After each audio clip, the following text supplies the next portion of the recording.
Hi everyone. Sorry about the pause there. What I'm doing is the second video now in the series. I just went over, of course, why I started network marketing, how I became involved. And also I gave you a little bit of the statistics that 1 in every 2 people in the next decade will be involved in network marketing in some form or other. Now, it's interesting. I did some research quite a while ago now on the history of network marketing because it has been around for about approximately, we're going on 80 years now, as we know it in the format that we know it. But if we go back in time, you can see that there is, throughout history, it was the traveling salesman originally. Going from town to town, home to home, exhibiting wares and selling goods and creating trust with customers. Obviously, that role has been modified over the years, and the more successful would employ others as well to expand the business and maintain quality of after-sales care, going as well from town to town, etc. The reputation of a farmer, a baker, a butcher, etc., through recommendation is an age-old form of sales, and this marketing strategy runs through our blood from centuries past. Obviously, in the last century rather, in the 20th century, there was a lot more advancement faster than ever. Naturally, all good businesses continue this tradition as good common sense, as do network marketing and multi-level marketing companies. The industry uses, of course, this word of mouth business that we've always used.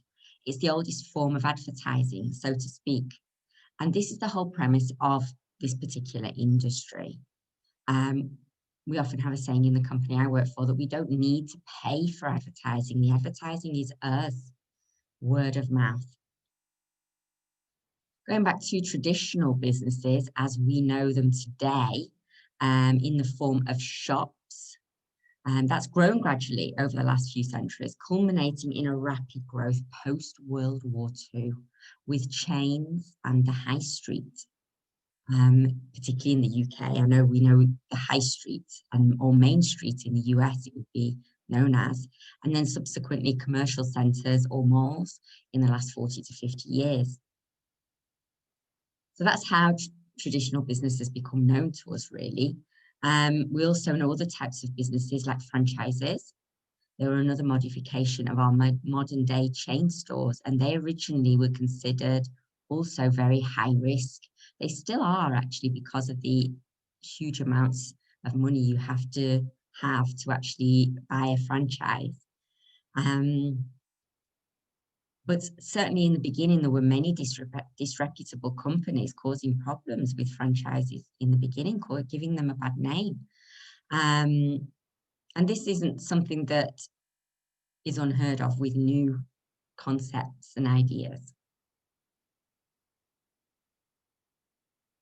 And again, going back to the fact that I mentioned in the last video, whenever I ask people what network marketing is, no one's ever been able to give me a proper answer, really based on facts. Often it's just their own experience of having failed in the industry or something they've heard of a friend who failed. So what exactly is network marketing? Well, the business consists of marketing within a network. Many people have heard of direct sales, team marketing, they've heard of multi-level marketing, and they've heard of the term mini franchises. But these are concepts that we're not all too familiar with. I was originally shown the business model of a network marketing company and told I could make serious money if I did it correctly by a lovely lady in Malaga. This was with the company I'm currently with, whose products I had been introduced to by a friend for health reasons. I was impressed with the products, they helped me. And I had started to go to the company trainings in Malaga Centre so I could research them more. I was intrigued because, as I mentioned previously, I was selling products as a way of getting to know people, both in Tenerife and when I moved here to Nerja in Spain. But I'd never heard that you could really earn serious money, that this could be a business that you had and you could really earn whatever you wanted to if you learned the business model. This was a new concept to me. After one of these trainings that I went to, actually, originally they were product trainings to get to know the products more because I really loved the products. They helped me with my health, and I also loved natural products. I was getting more involved with natural products and buying them from the health food store.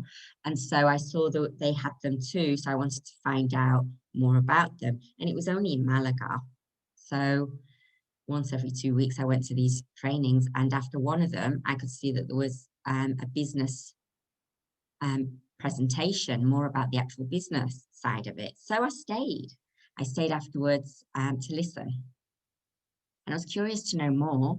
So a lady came to Nerja and explained it more. And I asked lots of questions. I did ask lots of questions. I'm one of those people who always asks lots of questions. And then I thought of more afterwards and asked more. And I decided I would keep learning and doing more research on the profession in my spare time because it was fascinating. And I could see how it could help a lot of people because even then, back in, I think it was 2009 that this happened, I did this. I knew that it was getting harder and harder for people to find jobs. I mean, there was a crisis at the time. But I also knew the job market was reducing then. I couldn't actually give it my full attention at the time, but I definitely have stayed since doing lots of research and finding out more. I had already started at that time doing some personal and business self-development. I was reading books by the likes of Robert Kiyosaki, Tony Robbins, Bob Proctor, Richard Branson, Tim Sales, Todd Falcone, Richard Brooke, etc., etc., etc., John Adler. A lot of male names there, but now I concentrate on female entrepreneurs as well. They've brought out a lot of books. And I was doing a lot of personal development as well because I was suffering from stress and overwhelm and burnout at the time. So the more I looked into the business, which ran parallel with all of this self-development, and with me finding out more by going to Malaga every couple of weeks, once every couple of weeks, it was strange because you start to notice all the other network marketing companies everywhere. Which I hadn't noticed before, and yet they've been here for a long time. And I'd heard these names, but never really equated them with this particular industry, or I perhaps just equated them with direct sales or sales out of a catalogue, which is what I've been doing.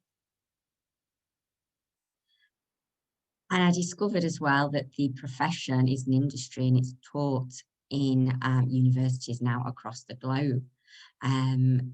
I did see that it had a checkered reputation because people were saying that, this has been called this, it's been called the other, there's this company that's gone bust as well. So it was something I wanted to do, was to look at different companies and see how they were set up, what the differences were as well. Interestingly, it wasn't economic or business experts giving the profession a bad reputation, but it was only individuals, business experts or economists. They would write about the pros, the cons, what to look for, just like I'm trying to do now, is show you what to look for before you endeavor to do something. I didn't let the bad press bother me, mainly because when I was offered a job in Tenerife originally on holiday, I had a good job in the UK, but I wanted to work abroad. So I jumped on this job and moved. It was with a timeshare company. I didn't know anything about timeshare and I'd only heard bad things as well, but I didn't let it bother me. I wasn't bothered. I just thought, this is the boss of somebody else I knew. So, and he seemed to have a lot of business acumen, and he didn't really tell me much about timeshare, but he wanted me to oversee some administerial development that he was undertaking in a new timeshare development. So it was a small resort. I didn't know anything. I didn't know what I was letting myself in for. But interestingly enough, I learned on the job, and it was useful to me because what I was doing was ministerial anyway, and also to use my languages. But it was a lovely company. It was very honest, very transparent, and I learned about timeshare. I learned that it wasn't, a scam or anything. So these sort of things I always take with a pinch of salt. I say, do your own research, do your own due diligence. That's why I always say, do your due diligence and never listen to what others say, quite simply because, well, you know, we all have to make our own minds up by doing our own research on everything.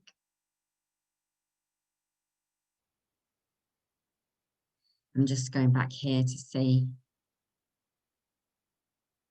Yeah.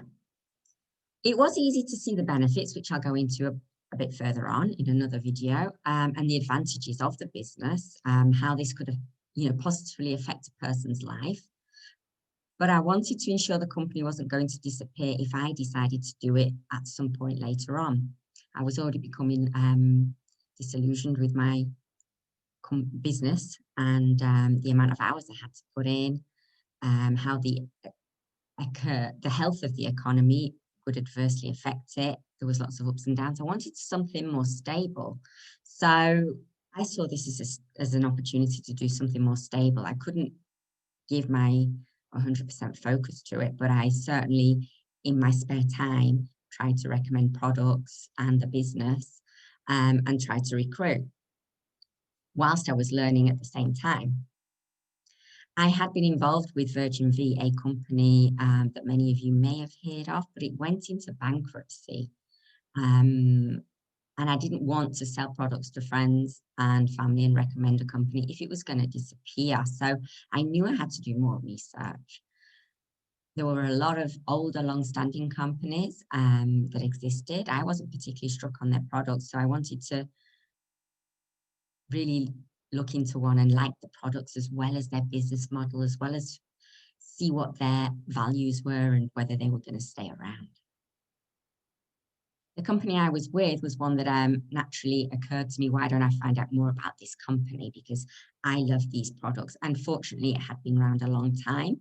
So I was very fortunate to be in a position where I could ask quite a few people within this company questions. And they answered all of my questions satisfactorily. I'd heard of negative aspects, like price wars, sellouts, pyramid schemes. So these are all things I asked, and I got a lot of answers, which I was able to check out. I also learned that nowadays there are over 100 million people involved in network marketing globally, and the industry generates approximately $30 billion annually. Okay, figure that out into a daily amount. There are hundreds of companies, all with different products or services that they promote. Whatever you want is available, from kitchenware, clothes, jewelry, utilities, financial services, and the health and beauty sector is the largest single sector, and it accounts for a whopping 23% of the market currently of network marketing. And like I've said a couple of times, it's estimated that over 50% of households will be working a network marketing home-based business alone or alongside another job or business in this decade to come. So I'm going to stop there, quite simply because I want to then go on to another aspect which I can talk about in detail. Okay, so I will go on to video 3, and I hope this has been useful to you. Thank you for listening.